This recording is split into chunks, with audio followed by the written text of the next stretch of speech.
स्वागत है आपका। मैं हूं आपके साथ रोहित पुनेठा। कोरोना को हराना है, इसी प्रण के साथ इंडिया न्यूज आपके लिए लेकर आया है कोरोना कॉन्क्लेव, जिसमें आज देश के जाने माने डॉक्टर्स, आयुर्वेदिक डॉक्टर्स, नेचुरोपैथी के एक्सपर्ट्स हमारे साथ जुड़ेंगे और हम उनसे जानेंगे कि इस वक्त जिस तरह से हालात बदतर होते जा रहे हैं, कोरोना के केसेस बढ़ रहे हैं, ऐसे में खुद कैसे कोरोना से खुद को, हमें और अपने परिवार को, बाकी लोगों को बचाना है। अब से कुछ देर में तमाम डॉक्टर्स हमारे साथ मौजूद रहेंगे, लेकिन इस बीच आपको बता दें कि सबसे बड़ी खबर इस वक्त आ रही है नोएडा से, यूपी के नोएडा से, जहां पर कोरोना के चलते नाइट कर्फ्यू लगा दिया गया है और आज से ही ये नाइट कर्फ्यू शुरू होगा। रात 10 बजे से नाइट कर्फ्यू शुरू हो जाएगा और 17 अप्रैल तक ये नाइट कर्फ्यू चलेगा। रात 10 बजे से सुबह 5 बजे तक नोएडा में नाइट कर्फ्यू रहेगा और इस दौरान आवाजाही पर पूरी तरह से बैन रहेगा, यानी आवाजाही पूरी तरह से प्रतिबंधित रहेगी। नोएडा से ललित मोहन हमारे संवाददाता हमारे साथ जुड़ रहे हैं। मैं सीधा उन्हीं के पास चल रहा हूं। ललित, इस बात को लेकर काफी चर्चा चल भी रही थी कि जिस तरह से हालात बिगड़ते जा रहे हैं, यूपी में केसेस सामने आ रहे हैं, नोएडा में केसेस तेजी से बढ़ते जा रहे हैं, ये स्थिति आ सकती है और वही हुआ। आज डीएम ने बैठक ली और अब यह आदेश आ गया है कि नाइट कर्फ्यू आज से।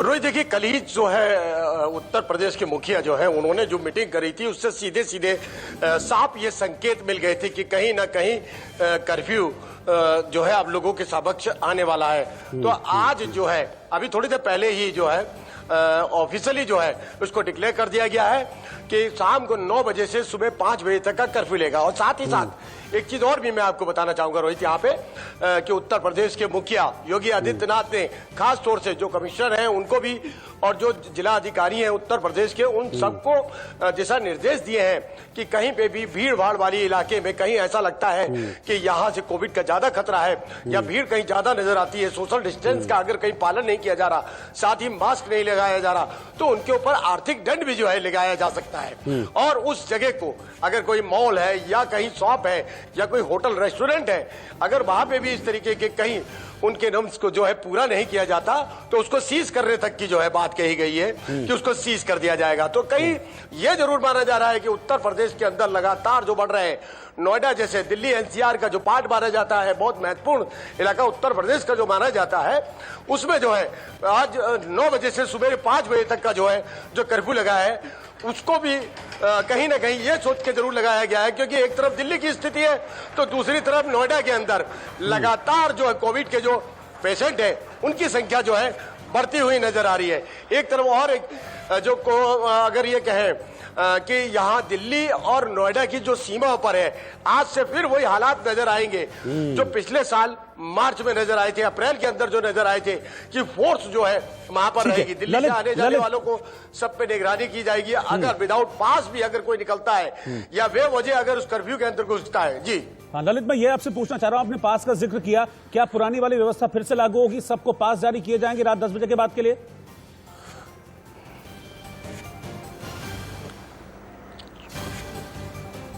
देखिए, अभी थोड़ी देर के बाद ये सारी पिक्चर जो है क्लियर हो जाएगी कि ऑनलाइन पासिस किस तरीके से जो है अप्लाई करेगा इंसान। जिस तरीके से आप लोगों को दिल्ली जाना है या मीडिया के लिए अभी तक ये छूट दी गई है, इस तरीके की बातें जो बाहर निकल के आ रही है कि मीडिया को पूरी तरीके से भी छूट है कि हम कवरेज करने जा रहे हैं या नाइट ड्यूटी में अपने ऑफिस से घर आ रहे हैं, तो हमें अभी कहीं दिक्कतों का सामना नहीं करना पड़ रहा है। लेकिन हाँ, उनके लिए ये जरूरी है जो आम लोग हैं, बेवजह अगर कोई बाहर निकलता है, बेवजह अगर कोई बाहर निकलता है वो कोरोना वॉरियर नहीं है तो फिर उसको रोका जाएगा, उसके खिलाफ कार्रवाई होगी। इस बीच गाजियाबाद से बड़ी खबर आ रही है, नोएडा के बिल्कुल बराबर का जिला गाजियाबाद, जहां से बड़ी खबर यह है कि 17 अप्रैल तक गाजियाबाद में स्कूल कॉलेज बंद कर दिए गए हैं। हालांकि जो परीक्षाएं हैं, प्रैक्टिकल्स वगैरह हैं वो होंगे, लेकिन इसके अलावा स्कूल कॉलेज पूरी तरह से बंद रहेंगे। गाजियाबाद के डीएम की ओर से आदेश जारी किया गया। बड़ी खबर आपको बता रहे हैं, गाजियाबाद में भी अब 17 अप्रैल तक स्कूल कॉलेज को पूरी तरह से बंद कर दिया गया है। जतिन गोस्वामी इस वक्त मेरे साथ गाजियाबाद से जुड़ रहे हैं। गाजियाबाद से क्या अपडेट है जतिन, गाजियाबाद को लेकर? नोएडा में तो नाइट कर्फ्यू लग गया है।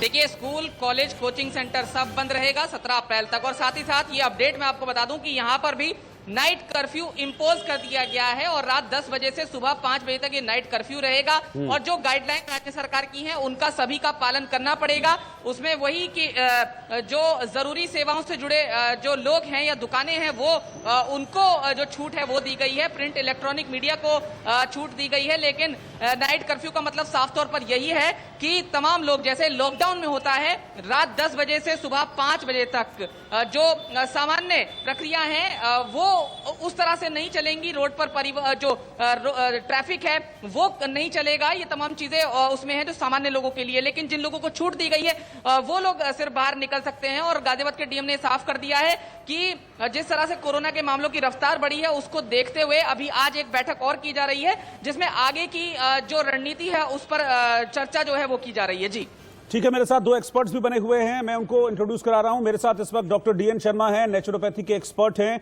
और मेरे साथ डॉक्टर श्रुति मलिक हैं, रेडिक्स हॉस्पिटल की डायरेक्टर हैं, वो भी इस वक्त हमारे साथ जुड़ गई हैं। डॉक्टर श्रुति मलिक, हम लोग लगातार पिछले कुछ दिनों से इस पर बात भी कर रहे थे। अब क्या आपको लग रहा है कि धीरे धीरे वही सिचुएशन आ रही है, बल्कि अब पिछली बार के मुकाबले और ज्यादा वर्स्ट सिचुएशन होती जा रही है? ये सेकेंड लहर जो है, सेकेंड वेव जो है, ये पिछली से ज्यादा खतरनाक होती जा रही है?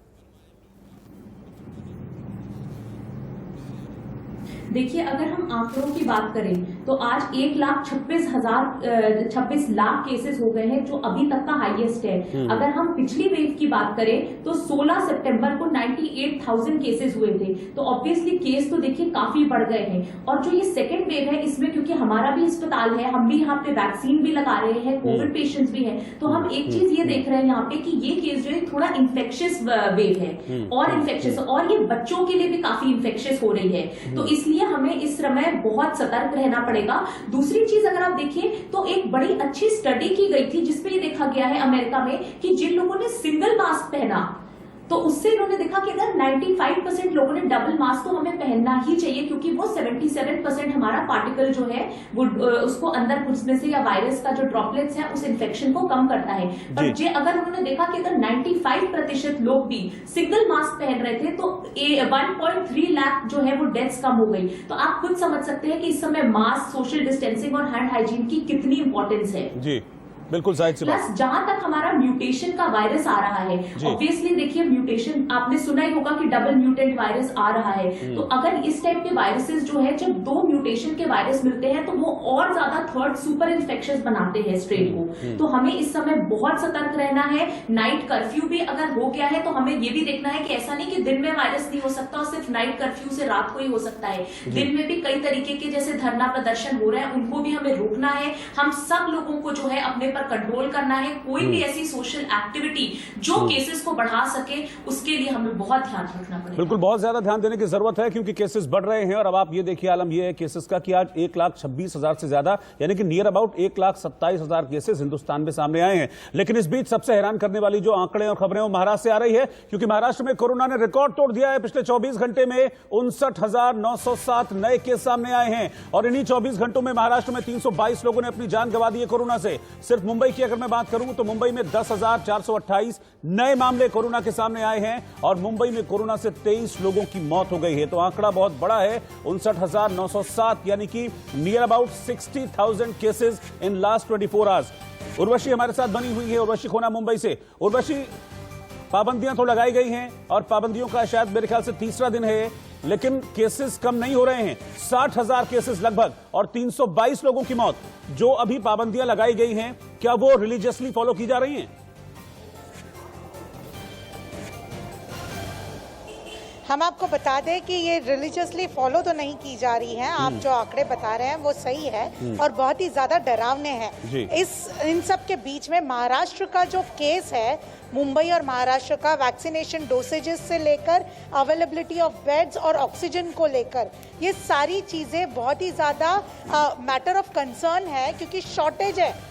जहाँ पे एक जगह इंक्रीज हो रहा है कोरोना वायरस के पेशेंट्स, मरीज बढ़ते जा रहे हैं, वहीं बेड्स अवेलेबल नहीं है, डोसेजेस की शॉर्टेज दिखाई देती है। और साथ ही में जो रिलीजियसली फॉलो नहीं कर रहे हैं उसका एक बहुत ही इंपॉर्टेंट रोल प्ले आउट हो रहा है। ट्रेडर्स हर दिन, मतलब परसों से लेकर आज तक, हर अलग अलग जगह पे ट्रेडर्स, शॉपकीपर्स, मैन्युफैक्चरर्स ये बाहर आकर प्रोटेस्ट कर रहे हैं उनकी जो दुकानें बंद करने के लिए कही गई हैं उनको लेकर प्रोटेस्ट किया जा रहा है।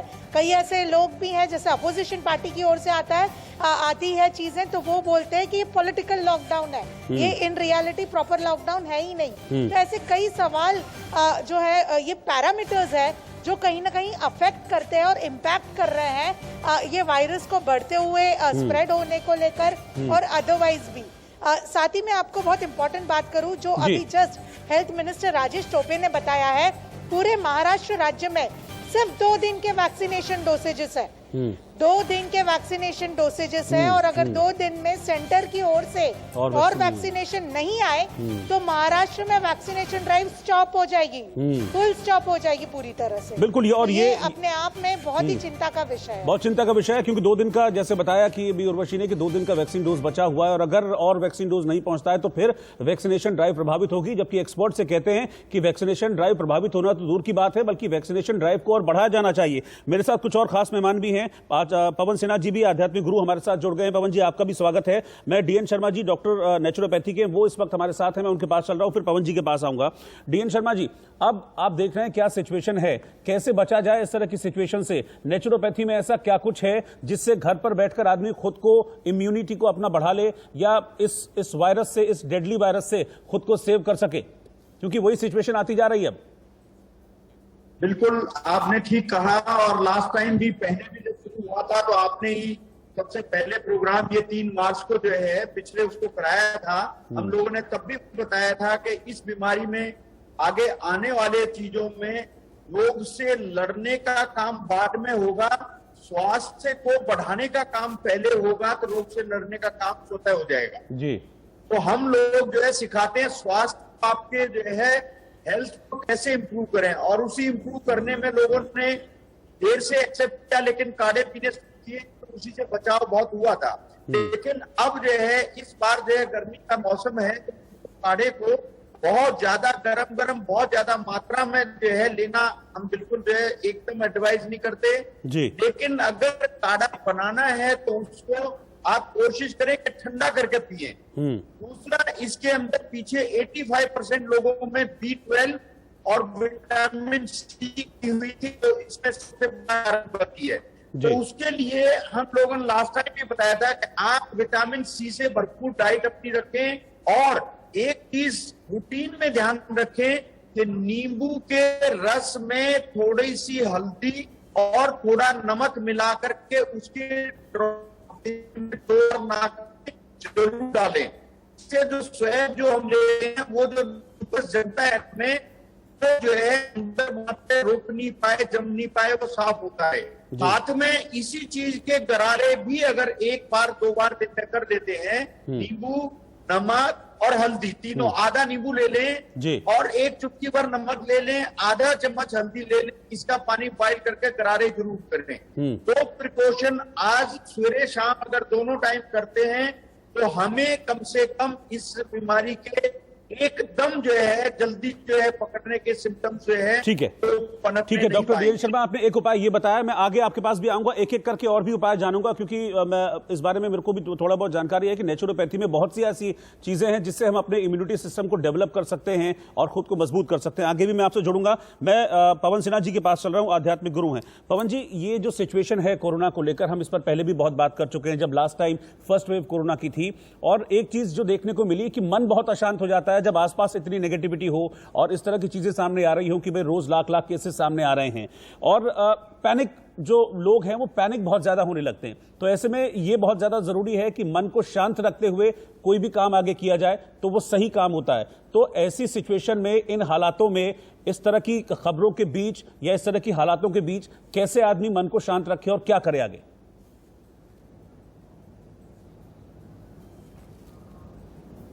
बिल्कुल, आपने एकदम पिन पॉइंटेडली सही बात कही, क्योंकि तन, मन, अर्थव्यवस्था, ये तीनों तोड़ देता है कोरोना। और लॉकडाउन जब बार बार होना शुरू होता है तो वैसे भी परेशानियां बहुत तेजी से बढ़ती हैं, क्योंकि आर्थिक परेशानी भी सामने दिखाई दे रही है और घर में बंधे बंधे आप टूटने लगते हैं। तो ऐसे में एक तो भजन करें, जिस भी धर्म को मानते हो थोड़ा उसका ध्यान करें, और उसके बाद कुछ अच्छा शास्त्र पढ़े, झगड़ा ना करें घर के अंदर, फ्यूचर की प्लानिंग बनाए। निश्चित रूप से देखिए, कोई भी चीज बुरी आती है तो वो जाती भी है, फिर अच्छा वक्त आता है।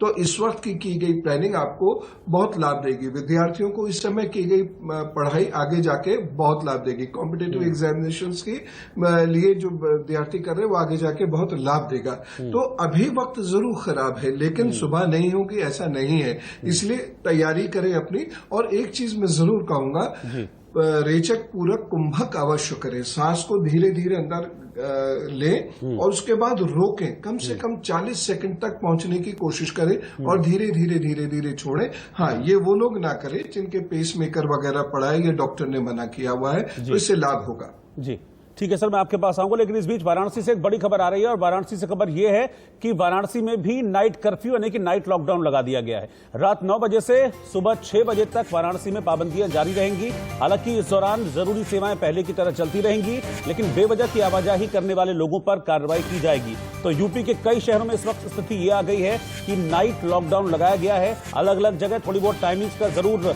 हेरफेर है, जैसे नोएडा में 10 बजे से 5 बजे तक है, वाराणसी में रात 9 बजे से सुबह 6 बजे तक नाइट लॉकडाउन रहेगा। इस दौरान सड़कों पर आवाजाही बंद रहेगी। जिन लोगों के पास पास होंगे, जो जरूरी परमिशंस होंगी, वही लोग सड़क पर मूवमेंट कर पाएंगे। ललित मोहन लगातार मेरे साथ जुड़े हुए हैं। मैं सीधा एक बार फिर से ललित के पास चल रहा हूं। ललित, अगर मैं पूरे यूपी के परिप्रेक्ष्य में बात करूं तो केसेस की रफ्तार बहुत ज्यादा बढ़ी है और करीब पिछले 24 घंटे में 6000 से ज्यादा केसेस यूपी में सामने आए हैं और करीब 40 मौतें हुई हैं। ऐसे में अब और किस तरह की तैयारियां, क्या आने वाले दिनों में और ये देखा जा सकता है कि और कुछ शहरों में इस तरह की स्थितियां हों, इस तरह के नाइट लॉकडाउन या नाइट कर्फ्यू लगाए जाएं?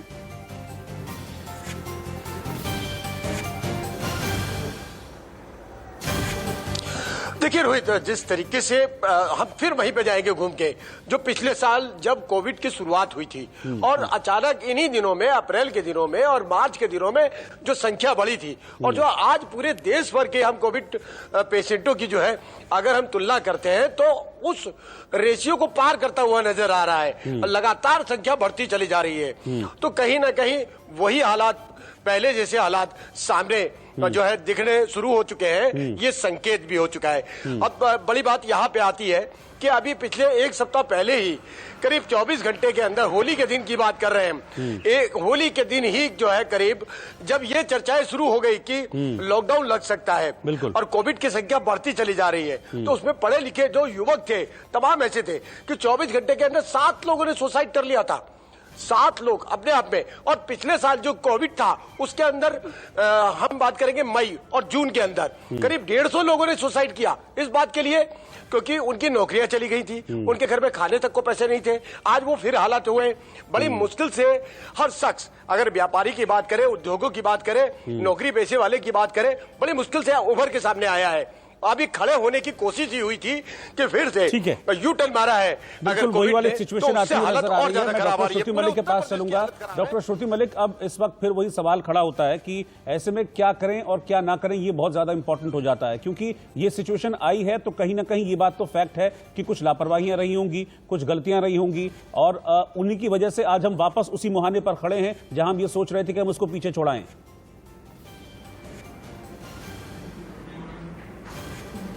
देखिए, सबसे इम्पोर्टेंट ये है कि हमारे यहाँ अगर नाइट कर्फ्यू लगा है तो वो एक बहुत ही अच्छा रीजन है और बहुत अच्छी चीज हुई है, क्योंकि अगर आप देखिए कि रात में कोई भी कमर्शियल या बिजनेस एक्टिविटीज नहीं होती।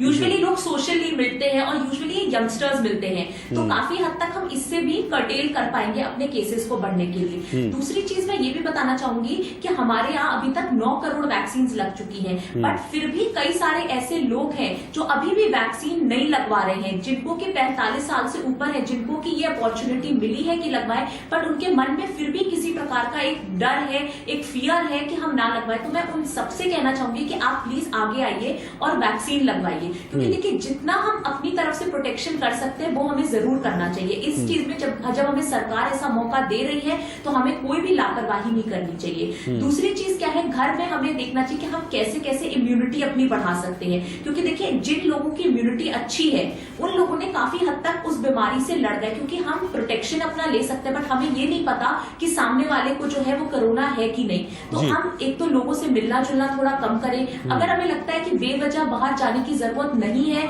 तो ना करें। आजकल हमने फर्स्ट वेव में खुद ये देख लिया कि हमने वर्क फ्रॉम होम का जो कल्चर एक डेवलप हुआ, काम भी हमारा हो सकता है। और हर आदमी को आप ये मान के चले कि सामने वाला एक एसिम्प्टोमेटिक पेशेंट है कोरोना का, इसलिए हम किसी पॉइंट पे रिस्क नहीं ले सकते इस चीज की कि हम एक बार भी लापरवाही करें। और प्लीज मास्क और सोशल डिस्टेंसिंग ये हर आदमी कह रहा है, ये हम लोग अब तक बच्चा सीख चुका है, तो उसमें लापरवाही नहीं होनी चाहिए। बिल्कुल लापरवाहियां बिल्कुल नहीं होनी चाहिए। और ये जो आज सिचुएशन खड़ी है वो शायद लापरवाहियों का ही नतीजा है कि लोग शायद मास्क, हमने देखा तस्वीरों में, और जब बाजारों से गुजरते हैं तो लोग मास्क भूल गए हैं, सोशल डिस्टेंसिंग खत्म हो गई है। लेकिन इस बीच महाराष्ट्र से एक बड़ी खबर आ रही है, और महाराष्ट्र से खबर यह है कि महाराष्ट्र के स्वास्थ्य मंत्री पर डॉक्टर हर्षवर्धन का बयान सामने आया है। उन्होंने कहा है कि कोरोना वैक्सीन को लेकर राजनीति हो रही है, पलटवार किया उन्होंने कोरोना वैक्सीन को लेकर। साथ ही ये भी कहा कि किसी भी राज्य में कोरोना वैक्सीन की कमी नहीं है, महाराष्ट्र सरकार अपनी नाकामी छिपाने में लगी है। ये कह रहे डॉक्टर हर्षवर्धन। महाराष्ट्र के स्वास्थ्य मंत्री राजेश टोपे ने कहा था कि महाराष्ट्र में वैक्सीन की कमी है। उनके इस बयान पर यह काउंटर किया है डॉक्टर हर्षवर्धन, जो केंद्रीय स्वास्थ्य मंत्री हैं, और उन्होंने कहा कि किसी भी राज्य में वैक्सीन की कमी नहीं है। टोपे जी, आप बड़े पैमाने पे वैक्सीनेशन कीजिए और जैसा भी आपका खत्म होता है हमारे को बोलिए। मैंने उनको इतना ही कहा कि भाई हमारे लिए कोई हालत में एक हफ्ते का तो भी स्टोरेज दो। रोज अगर ऑक्सीजन ये सब खत्म हो रहा है तो जो लोग हमारे सेंटर्स पे आते हैं उनको वहां से वापिस जाना पड़ता है। हे सगळं मी त्यांना स्पष्टपणे सांगितलेलं आहे। पिछले समय में एक भी देश के अंदर कोई व्यक्ति ये कंप्लेंट नहीं कर सकता, कोई स्टेट गवर्नमेंट या व्यवस्था के अंग, कि हमारे यहाँ पर वैक्सीन ना होने के कारण जो है यहाँ पर हमने वैक्सीनेशन बंद कर दिया। मैं फिर ऑन रिकॉर्ड आपको सबको आश्वासन देना चाहता हूं कि किसी भी प्रकार का वैक्सीनेशन के संदर्भ में वैक्सीन की क्वांटिटी जो आपके लिए उपलब्ध कराई जा रही है उसके बारे में कोई शक शुबा संशय अपने मन में ना रखें। सीधा मुंबई चल रहे हैं, उर्वशी खुना हमारे साथ बनी हुई है। उर्वशी, वैक्सीन को लेकर भी अब तू मैं शुरू हो गई है। महाराष्ट्र के स्वास्थ्य मंत्री ये कह रहे हैं कि वैक्सीनेशन की कमी है, हमारे पास एक हफ्ते का एटलीस्ट बैकअप होना चाहिए। लेकिन डॉक्टर हर्षवर्धन तो कह रहे हैं कि ऐसा कुछ भी नहीं है, सबके पास पर्याप्त वैक्सीन हैं।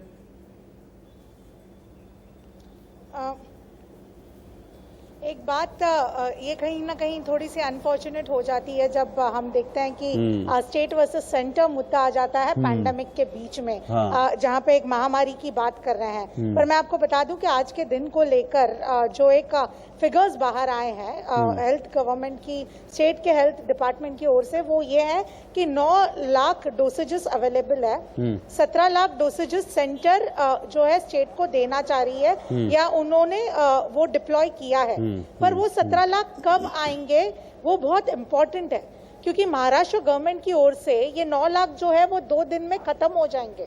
अगर ये 2 दिन में वो अलॉटेड 17 लाख नहीं पहुंचे तो ये वैक्सीनेशन ड्राइव स्टॉप हो सकती है, ऐसे महाराष्ट्र गवर्नमेंट का कहना है। और इन रियलिटी अगर हम देखें तो कई ऐसे सेंटर्स है जो एक्चुअली में बंद हो गए हैं। अब एग्जैक्टली कितना शॉर्टेज है ये देखने की बात है, पर हाँ सेंटर्स बंद हुए हैं, ये रियलिटी है। ठीक है उर्वशी, आप सब हमारे साथ बने रहिएगा। हमारे दोनों एक्सपर्ट भी हमारे साथ हैं, डॉक्टर श्रुति मलिक और पवन सिन्हा जी भी हमारे साथ बने हुए हैं। एक छोटे से ब्रेक का यहाँ पर वक्त है, लेकिन ब्रेक पर जाने से पहले एक बार मैं फिर अपील आपसे करूंगा कि जो भी कोविड गाइडलाइंस हैं, मास्क पहने, सोशल डिस्टेंसिंग का पालन करें और बहुत जरूरी न हो तो अपने घर से बाहर ना निकलें। एक छोटे से ब्रेक के बाद लौट रहे हैं। आंकड़ों की बात करूं तो 1,26,000 से ज्यादा नए मामले सामने आए हैं और इन 24 घंटों में 685 लोगों ने कोरोना के चलते अपनी जान गंवाई है। ये कहा जा रहा है कि देखिए कोरोना की दूसरी लहर है, दूसरी वेव है और ये पिछली वाली लहर से और ज्यादा खतरनाक है और इसीलिए अब देश के कई हिस्सों में हमें लॉकडाउन और मिनी लॉकडाउन भी देखने को मिल रहे हैं। मेरे साथ पूरा पैनल है, हमारे साथ रिपोर्टर्स लगातार बने हुए हैं, कहां क्या किस तरह का हाल है, क्या किस तरह की पाबंदियां हैं, क्या प्रिकॉशंस बरती जा रही हैं। हम लगातार अपने रिपोर्टर्स से भी इनपुट ले रहे हैं और जो हमारे एक्सपर्ट्स हैं, डॉक्टर्स हैं, नेचुरोपैथी के डॉक्टर हैं, आध्यात्मिक गुरु हैं, उनसे भी हम जान रहे हैं कि इस तरह की सिचुएशन में खुद को कैसे कंट्रोल किया जाए, खुद को कैसे ठीक रखा जाए। डॉक्टर डीएन शर्मा हमारे साथ हैं, नेचुरोपैथी के एक्सपर्ट हैं। मैं एक बार फिर से उनके पास चल रहा हूं। डॉक्टर शर्मा, मैं चाहता हूं कुछ और आप तरीके, घरेलू नुस्खे, घरेलू उपाय आप लोगों को बताएं ताकि इस हार्ड टाइम में लोग खुद को कम से कम तैयार कर सकें इस लड़ाई के लिए।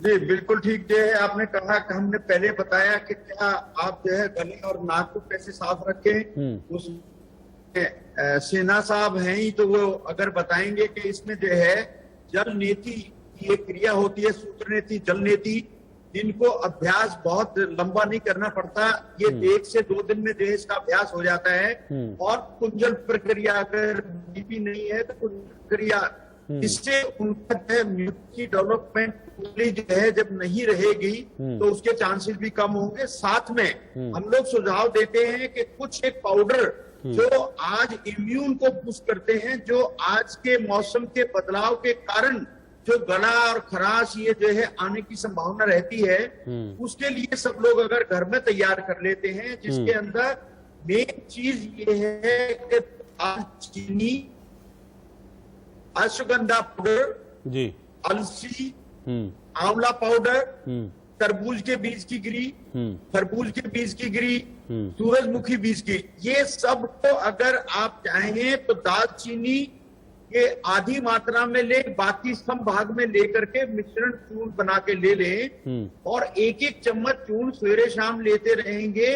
और इसके साथ में आवश्यक है कि कोई भी जो है वायरस तभी पनपता है जब आपके शरीर में विद्यमान होती है, यानी कि स्वच्छता का बाहरी हाथ धोने से ही नहीं, स्वच्छता तो आंतरिक जो है जब तक नहीं होगी तब तक बचाव पूरी तरह नहीं होगा।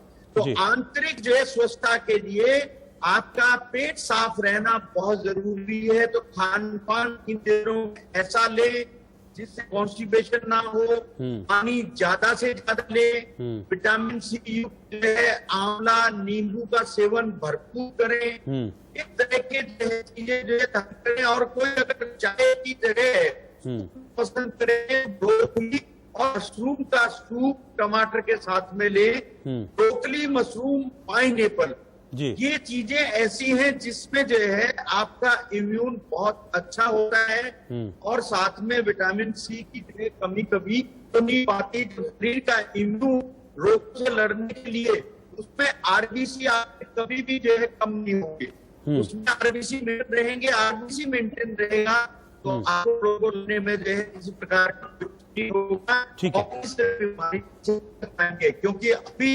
एकदम ये इस तरह से चल रहा है। सावधानी के साथ साथ आप अपने खान पान को उसको बदलेंगे। बिल्कुल, खान पान को बदलने की जरूरत है, खान पान की आदतों में सुधार की बहुत ज्यादा जरूरत है, तभी कहते भी हैं कि हेल्दी खाएं और स्वस्थ रहें। मैं पवन सिन्हा जी आपके पास आ रहा हूं क्योंकि इस रोग के लिए कहते हैं, इस वायरस के लिए कहते हैं कि ये फेफड़ों पर अटैक करता है। ऐसे में लगातार इस बात की सलाह दी जाती रही है कि अपने फेफड़ों को आप स्वस्थ रखें, अपने फेफड़ों को मजबूत रखें। कुछ सांसों की क्रिया भी होती है जिसके जरिए हम अपने फेफड़ों को मजबूत रख सकते हैं। तो इन सब के बारे में थोड़ा सा आप बताइएगा जरा सर।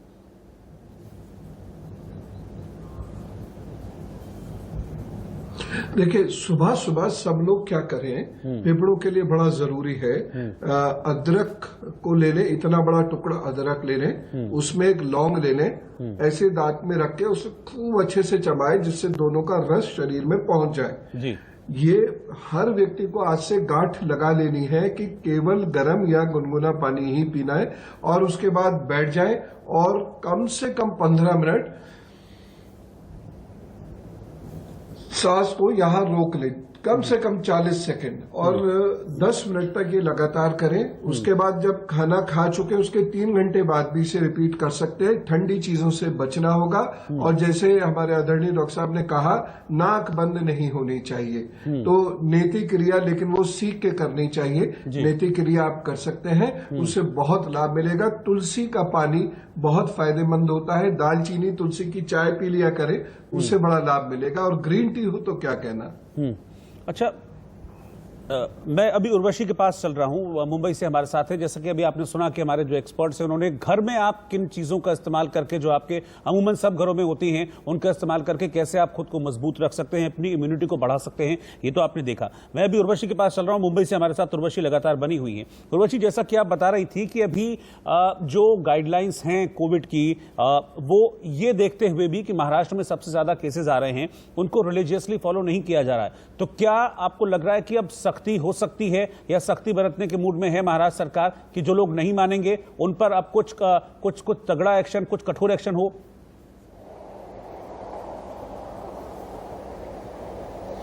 मैं एक चीज आपको बता दूं कि अभी फिलहाल जो है वीकडेज चल रहा है। इम्पोर्टेंट चीज होगी कल देखने की, क्योंकि वीकेंड का फुल लॉकडाउन है। तो ये लॉकडाउन का असर कितना पड़ रहा है, और शायद होना चाहिए क्योंकि बहुत ही स्ट्रिक्ट मेजर पे ये लॉकडाउन अनाउंस किया जाएगा, वीकेंड लॉकडाउन। अभी फिलहाल मूवमेंट्स चल रही है, कहीं ना कहीं लोगों को ओपन करने दिया, अलाउ किया जा रहा है, पर स्ट्रिक्ट लेवल पे नहीं। धीरे धीरे ऑल्सो मैकेनिज्म बहुत ज्यादा स्ट्रिक्ट बनते जा रही है। जैसे फर्स्ट डे हमने इतना नहीं देखा था कि पुलिस बंद नहीं करवा रही थी दुकानों को, अब जो है स्ट्रिक्ट फॉलो करने के लिए बोला जा रहा है। तो शायद और 1-2 दिन लगे, पर हम होप कर रहे हैं कि नंबर्स घटे, क्योंकि जैसे मैं कह रही हूँ, मैं खुद इतने रिसोर्सेस होने के बावजूद भी बेड्स के लिए अरेंजमेंट्स कर रही हूँ। एज अ जर्नलिस्ट लोग हमारे पास अप्रोच करते हैं और बहुत डिफिकल्ट हो रहा है, स्कैरसिटी है बेड्स की, रेमडेसिविर की, ब्लैक मार्केटिंग हो रही है रेमडेसिविर इंजेक्शंस की।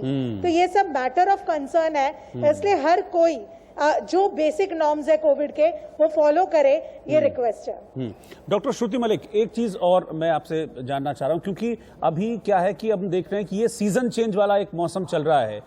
मतलब गर्मी पूरी तरीके से आई नहीं है और सर्दी अब मतलब ऑलमोस्ट चली गई है। तो ये बड़ा सीजन चेंज है, इसमें कुछ लोग पंखा चलाते हैं, कुछ लोग नहीं चलाते हैं। तो इसमें बड़ा ऐसा होता है कि बड़ा फीवर होता है सीजन चेंज में, और सर्दी खांसी जुकाम बहुत ज्यादा होता है कॉमन। तो ऐसे में बड़ा दिक्कत हो जाती है लोगों को ये पता करने में कि भाई ये कोविड वाला जुकाम नहीं है, ये कोविड वाली खांसी तो नहीं है, क्योंकि कोविड केसेस इस दौरान तेजी से बढ़ रहे हैं और बहुत सारे लोग फ्लू और कोल्ड वगैरह की चपेट में भी आ रहे हैं। तो इस सिचुएशन में लोग क्या करें, ये बड़ा कंफ्यूजिंग स्टेट रहता है लोगों के लिए। देखिए, आपने बिल्कुल बहुत ही अच्छा सवाल किया है, बट मैं आपको ये बताना चाहूंगी कि जब भी पैंडेमिक्स आते हैं हम कभी ये इग्नोर नहीं कर सकते, क्योंकि मैक्सिमम केसेस में ऐसा होता है कि वही वायरस होता है।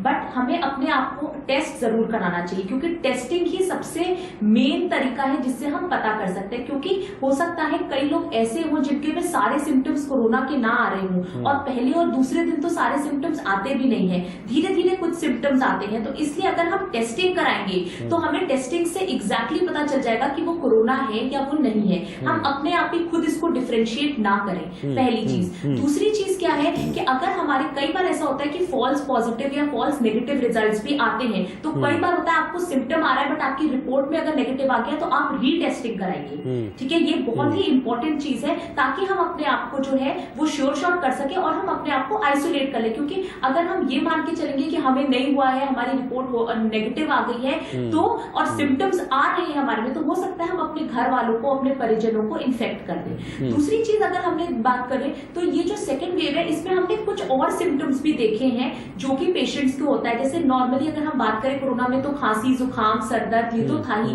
बट अभी जो सेकंड वेव आई है इसमें देखा गया है कि जो गैस्ट्रोइंटेस्टाइनल सिम्टम्स हैं ये और बढ़ गए, जैसे वॉमिटिंग होने लगी है, डायरिया होने लगा है। तो इन सब चीजों की वजह से भी आपको ध्यान रखना पड़ेगा। ये नहीं कि हम पुराने सिम्टम्स को ही लेकर लेकर चले। तो अगर टेस्टिंग कराएंगे तो उससे हमें क्लियर हो जाएगा। सब लोग अगर इस चीज से वाकिफ रहेंगे कि क्या क्या सिम्टम्स है तो वो भी हमें क्लियर कर जाएंगे। और हम प्रिकॉशंस तो ले ही रहे हैं। अगर आपको लगता है कि किसी आप ऐसे इंसान से मिले हैं या जिससे पास्ट आपकी हिस्ट्री है कि जो आप जिसके कॉन्टैक्ट में आए हैं और वो पॉजिटिव आया है, तो बार हम लोग सबको ये चीज ध्यान रखनी चाहिए कि हम अपना फिर भी सेफ साइड के लिए टेस्टिंग कराएं, क्योंकि हम इस समय रिस्क नहीं ले सकते। इसी कॉन्टैक्ट से हमें ये पता चल जाएगा कि हम कितने और लोगों को इन्फेक्ट कर चुके हैं। और हम पहले अगर प्रिकॉशंस पता चल गए, पहले हमने उस चीज के प्रिकॉशंस ले लिए, तो हम काफी हद तक इस इन्फेक्शन को बढ़ने से रोक सकते हैं। दूसरी चीज मैं आपको ये बताऊंगी कि अभी तक हमारे बच्चों के लिए वैक्सीन नहीं आई है, तो हमारे बच्चे बड़े वल्नरेबल स्टेट में है। तो भारत बायोटेक जो है वो ट्रायल कर रहा है बच्चों पर। बाहर भी फाइजर ने 6 महीने के बच्चों पे भी ट्रायल स्टार्ट करने का प्लान किया है। तो जब तक वैक्सीन बच्चों के लिए नहीं आ जाती, हमें ये देखना पड़ेगा, वो बड़ी वल्नरेबल पॉपुलेशन है। 33% हमारी जो बिल्कुल, क्योंकि आप जो बात कह रही हैं, आप जो बात कह रही हैं, मैं इसमें एक चीज और ऐड करना चाहूंगा। मैं एक चीज और ऐड करना चाहूंगा, क्योंकि मैं कहीं पढ़ रहा था, एक रिपोर्ट पढ़ रहा था कि इस बार का जो ये वायरस है, इस बार का ये युवाओं में बहुत ज्यादा फैल रहा है। और पिछली बार की तुलना में ये जो यूथ है हमारा, यंगस्टर्स जो हैं, इसमें बहुत तेजी से ये घर बना रहा है, पैठ बना रहा है।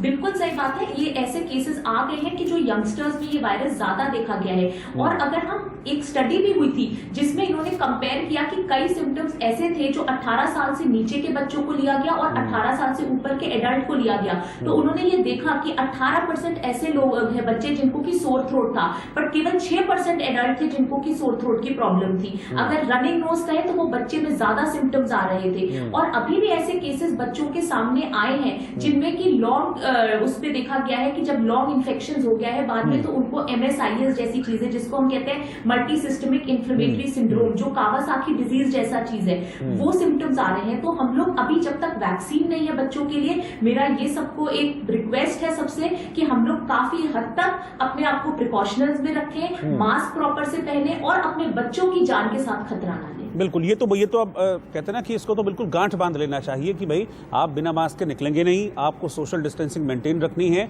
और भीड़ भाड़ वाली जगह पर ना जाएं तो बहुत ही अच्छा है। डॉक्टर DN शर्मा, एक चीज और, अभी जैसे कई केसेस में देखा गया है कि जिनको बहुत ज्यादा लक्षण नहीं होते हैं उनको घरों में ही होम क्वारंटीन रहने की सलाह दी जाती है, जिनको कोविड हो जाता है।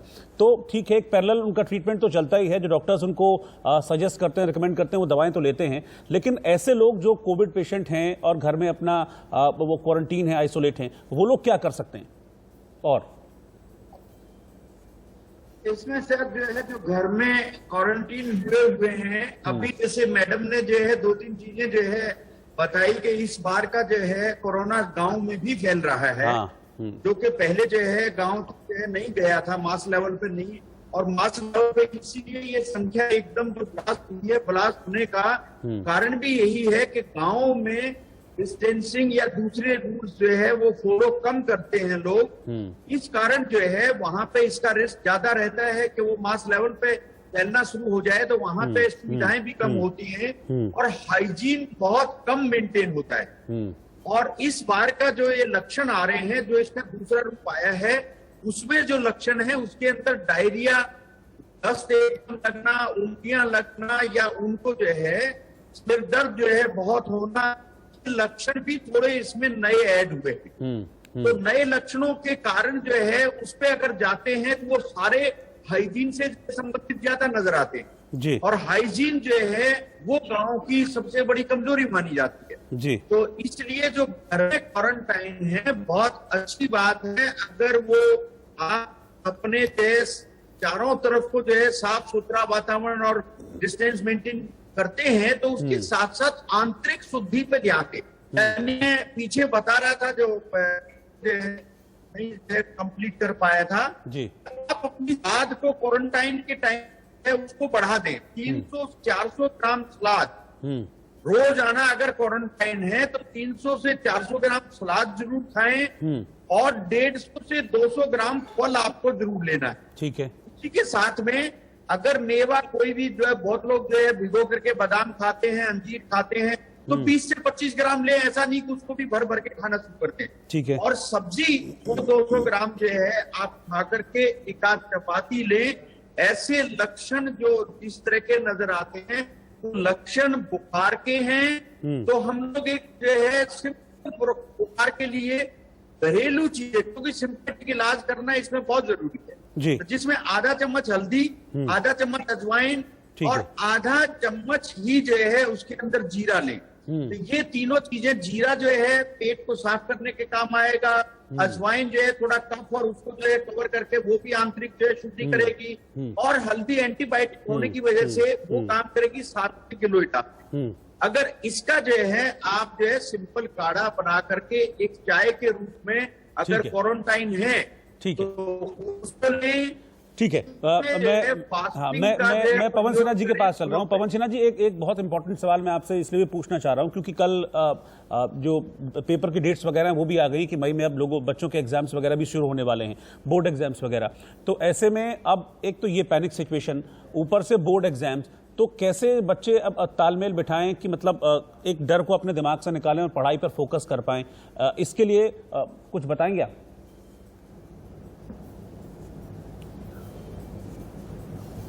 देखिए, सारे बच्चों से मैं यही कहना चाहूंगा कि कोई चिंता करने की जरूरत नहीं है, और कुछ जो डॉक्टर साहब ने इतनी सारी प्रिवेंशंस बताई हैं, इन्हीं प्रिवेंशंस को वो फॉलो करें, अच्छे से अपने आप को वहां सैनिटाइज करें, हाथों को कई बार धोएं और आराम से पढ़ें। ऐसे अगर हम अपने आप को सेफ रख रहे हैं तो ये आके नहीं चिपकेगा।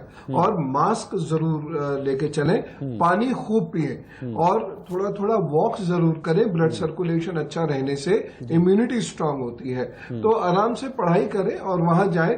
2 गज का डिस्टेंस तो वहां कमरे के अंदर रहेगा ही रहेगा। थोड़े से सैनिटाइजर को अपने साथ ले लें, रुमाल पे डाल के अपनी सीट को अच्छे से साफ कर लें और बैठ के मजे से दें, कोई उसमें टेंशन की बात नहीं है। ठीक है, आप तीनों का बहुत बहुत शुक्रिया। आपने अपने एक्सपर्ट टिप्स दिए हैं। इस मुश्किल टाइम से एक बार देश फिर से गुजर रहा है और ऐसे में आध्यात्म के जरिए किस तरह से खुद को शांत रखें, कैसे नेचुरोपैथी के जरिए खुद की इम्यूनिटी को मजबूत करें और किस तरह से खुद को बचाएं, ये आप लोगों ने हमको बताया है। बहुत बहुत शुक्रिया आपका हमारे साथ जुड़ने के लिए। एक छोटे से ब्रेक के लिए अभी हम रुक रहे हैं, लेकिन कोरोना कॉन्क्लेव लगातार जारी है और अगले घंटे हमारे साथ कुछ और नए और खास मेहमान जुड़ेंगे जो आपको कोरोना से बचने के टिप्स भी बताएंगे और कुछ एक्सरसाइजेज भी बताएंगे। आप लगातार बने रहिए इंडिया न्यूज के साथ। इंडिया न्यूज पर यह कोरोना कॉन्क्लेव लगातार जारी है, इस प्रण के साथ कि कोरोना को हराना है, कोरोना से जीतना है।